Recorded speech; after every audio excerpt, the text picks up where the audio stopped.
নমস্কার, আমি শ্রাবণী। আমার পাকঘরে সকল বন্ধুদের স্বাগত জানাই। আজকে আমার রেসিপি টক ঝাল মিষ্টি বেগুন বাহার। কর্তামশাই তো বাজার থেকে বেগুন নিয়ে এসেই বলেছিল বেগুন বাহার করবে, কিন্তু বেগুন বাহারের আমার আর টাইম হলো না। সে থেকে থেকে শুকনোই হয়ে গেল। সেই জন্য ভাবলাম টক ঝাল মিষ্টিই করে ফেলি। বেগুনের বোঁটাগুলোকে কেটে দিয়েছি, আর পিছন দিকটা একটু করে চিড়ে দিয়েছি, কারণ টক ঝাল মিষ্টির সমস্ত স্বাদ ঢুকবে সেই জন্য। আর পোকাও আছে কিনা সেটাও দেখা হলো। ওই বেগুন ভাজার তেলের মধ্যেই দুটো পেঁয়াজ কেটেছিলাম, সেগুলো দিয়ে দিলাম, দিয়ে একটু নেড়ে নিচ্ছি। পেঁয়াজের ওপর পরিমাণ মতো নুন আমি দিয়ে দিচ্ছি। এমনিতেই পেঁয়াজটাও খুব তাড়াতাড়ি নরমও হয়ে যাবে, আর নুন তো দিতেই হবে।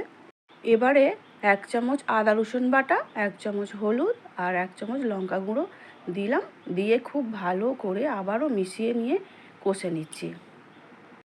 ভাজার সময় নিশ্চয়ই দেখেছো বেগুনের গাগুলো একটু শুকনো শুকনো হয়ে গিয়েছিল, কিন্তু কর্তামশাইয়ের হাত থেকে তো একটু বাঁচতেই হবে, বেগুনগুলোও ব্যবহার করে নিতে হবে। তো ভাবলাম টক ঝাল মিষ্টি করে দিলে খেতে ভালোও হবে আর কিছু বলবেও না।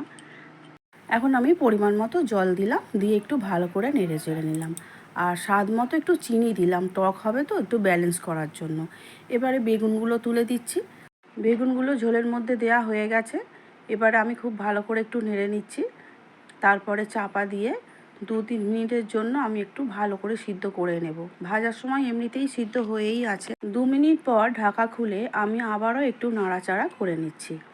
আলাদা একটা বাটিতে একটু তেঁতুল গুলে রেখেছিলাম, সেই তেঁতুলের গোলা জলটা অর্থাৎ কাতটা, সেটা আমি অল্প করে দিয়ে দিচ্ছি। তেঁতুল দেওয়ার পরে বেশিক্ষণ আমি আর ফোটাবো না। একদম রেডি হয়ে গেছে আমাদের টক ঝাল মিষ্টি বেগুন বাহার। যা কর্তামশাই কিন্তু খেতে বসে বলেইছে, বেগুন সুন্দরী না হোক, বেগুন বাহার কিন্তু খুব ভালো খেতে হয়েছে। তবে একদিন সুন্দরীও খাইয়ে দিতে হবে অবশ্যই।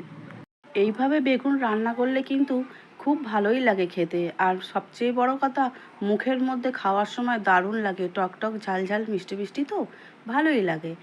প্রচণ্ড গরম চলছে তো সেই জন্যই বলছি। তোমরাও একদিন বানিও, আর বানিয়ে জানাইও কিন্তু তোমাদের কেমন খেতে লেগেছে।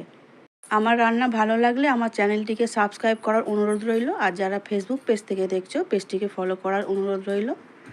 সবাই খুব ভালো থেকো আর সুস্থ থেকো। পুরো ভিডিওটা দেখার জন্য অসংখ্য ধন্যবাদ।